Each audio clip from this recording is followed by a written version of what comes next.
చిత్తూరు జిల్లా ఇరువారం వద్ద ఘోర రోడ్డు ప్రమాదం చోటు చేసుకుంది. కంటైనర్ వాహనం కారును ఢీకొన్నటువంటి సంఘటన చోటు చేసుకుంది. అయితే ప్రమాదంలో 6గురు మృతి చెందినట్లుగా తెలుస్తుంది. మరో 2 గాయపడినట్లుగా సమాచారం. చిత్తూరు నుంచి కంటైనర్ లారీ పలమనేరు వైపుగా వెళ్తూ ఎదురుగా వస్తున్నటువంటి కారును ఢీకొన్నటువంటి పరిస్థితి. ఈ నేపథ్యంలో ఒక్కసారిగా అక్కడే బోల్తా పడినటువంటి వైరం. అయితే మృతుల్లో ఒకరు గుడిపాల మండలం 190 రామపురానికి చెందినటువంటి వ్యక్తిగా పోలీసులు గుర్తించారు.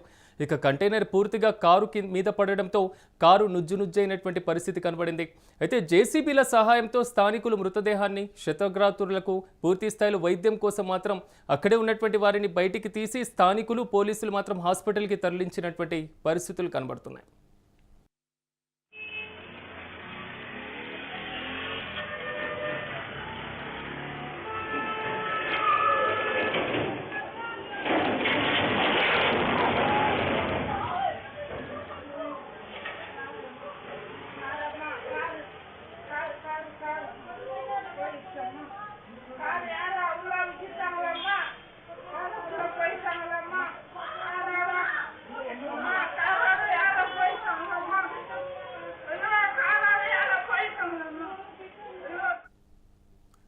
మనం చూస్తున్నాం, చిత్తూరు జిల్లా ఇరువారం వద్ద ఘోర రోడ్డు ప్రమాదం చోటు చేసుకుంది. కంటైనర్ వాహనం కారును ఢీకొన్నటువంటి పరిస్థితి కనబడుతుంది. ఒక్కసారి మనం విజువల్స్ చూసుకున్నప్పుడు ఆ రోడ్డుపై వెళ్తున్నటువంటి కంటైనర్ వాహనం వేగంగా వెళ్తున్నటువంటి ముందు వస్తున్నటువంటి కారును ఢీకొట్టి కారు పైన పడిపోయినటువంటి పరిస్థితి కనబడుతున్నాయి. ఒకసారి మనం యూటీవీ స్క్రీన్ మీద చూడొచ్చు. కారు మీద పూర్తి స్థాయిలో కంటైనర్ పడిపోయినటువంటి పరిస్థితి. కారు లోపల ఉన్నటువంటి వ్యక్తులు కూడా కారులోనే ఉన్నటువంటి పరిస్థితులు, కారు మొత్తం నుజ్జైనటువంటి పరిస్థితి మాత్రం మనకు కనబడుతుంది. వెంటనే అక్కడే ఉన్నటువంటి స్థానికులందరూ కూడా అలర్ట్ అవ్వడం జరిగింది. ఆ కంటైనర్ను మాత్రం జేసీబీల సహాయంతో ఎత్తి కారులో చిక్కుకున్నటువంటి వారు ఎవరైతే ఉన్నారో వారిని పూర్తి స్థాయిలో మాత్రం హాస్పిటల్కి తరలించినటువంటి పరిస్థితులు కనబడుతున్నాయి. జేసీబీ అతి వేగంగా వచ్చి కారు మీద పడినటువంటి పరిస్థితి అయితే కనబడుతుంది. ప్రమాదంలో 6గురు మృతి చెందినట్లుగా ప్రాథమిక సమాచారం అందుతుంది. మరో 2 గాయపడినట్లుగా సమాచారం. అయితే ప్రధానంగా చిత్తూరు నుంచి కంటైనర్ లారీ పూర్తి స్థాయిలో మాత్రం పలమనేరు వైపు వెళ్తున్నటువంటి పరిస్థితి. వేగంగా ఎదురుగా వస్తున్నటువంటి కారును ఢీకొట్టి కారు పైనే బోల్తా పడింది కంటైనర్. మృతుల్లో ఒకరు గుడిపాల మండలం 190 రామాపురానికి చెందినటువంటి వ్యక్తిగా మాత్రం పోలీసులు గుర్తించారు. మొత్తం 6గురు మృతి చెందినట్లుగా తెలుస్తుంది. పూర్తి స్థాయిలో మాత్రం అక్కడే ఉన్నటువంటి స్థానికులు వెంటనే ఆ కంటైనర్ వద్దకు చేరుకొని కంటైనర్ని లేపేటువంటి ప్రయత్నంలో భాగంగా జేసీబీలను ఉపయోగించడం జరిగింది.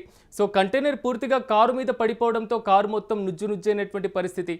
జేసీబీల సహాయంతో స్థానికులు కూడా పూర్తి స్థాయిలో కంటైనర్ని పైకి లేపి కారులో ఉన్నటువంటి మృతదేహాన్నితో పాటుగా ఎవరైతే క్షతగాత్రులు ఉన్నారో వారందరినీ కూడా సమీపంలో ఉన్నటువంటి హాస్పిటల్కి తరలించారు. రోడ్డు పైన అతివేగం ఎంతవరకు ప్రమాదకరం, రోడ్డు పైన పూర్తి స్థాయిలో అదుపు తప్పినటువంటి వాహనాల్ని కంట్రోల్ చేయకపోవడం కూడా ఎలాంటి ప్రమాదాలకు దారి తీస్తుంది అనడానికి మాత్రం యూటీవీ స్క్రీన్ పైన మీరు చూస్తున్నటువంటి విజువల్సే ప్రత్యక్ష ఉదాహరణ. జాతీయ రహదారులపైన భారీ వాహనాలు వెళ్ళేటప్పుడు సమీపంలో వస్తున్నటువంటి చిన్న వాహనాలను ఏ విధంగా మలుపు తీసుకోవాలి, ఎలాంటి జాగ్రత్తలు పాటిస్తూ నడపాలి, మరి ముఖ్యంగా మనకి విజువల్స్లో కనపడుతున్నటువంటి ఒకసారి చూస్తే మొత్తం 4-వే అక్కడ ఒక జంక్షన్ లా కనబడుతుంది. జాతీయ రహదారికి అటు ఇటు ఉన్నటువంటి ఇది ఎదురెదురుగా వస్తున్నటువంటి వాహనాలే ఢీకొన్నటువంటి పరిస్థితులు. అలాంటి ఒక జంక్షన్లో వాహనాల్ని నడిపేటప్పుడు, మరి ముఖ్యంగా భారీ స్థాయిలో వాహనాల్ని నడిపేటప్పుడు ఎలాంటి జాగ్రత్తలు పాటించాలి, ఎలాంటి ప్రమాణాలు పాటించాలి అనేది మాత్రం చాలా స్పష్టంగా ఇలాంటి ఘటనలు మనకు గుర్తు చేస్తూ ఉన్నాయి. గుడిపాల మండలం 190 రామపురం గ్రామానికి చెందినటువంటి వ్యక్తిని మృతుడిగా గుర్తించారు పోలీసులు. జాతీయ రహదారులపైన అతి వేగం ఎలాంటి ప్రమాదాలకి దారితీస్తుందో ఇలాంటి ఘటనలు మనకి ఉదాహరణలుగా కనబడుతున్నాయి. Be careful. రోడ్లపైన వెళ్తున్నటువంటి వారు ఎవరైతే ఉన్నారో తగు జాగ్రత్తలు పాటించాల్సినటువంటి అవసరం ఖచ్చితంగా ఉంటుంది.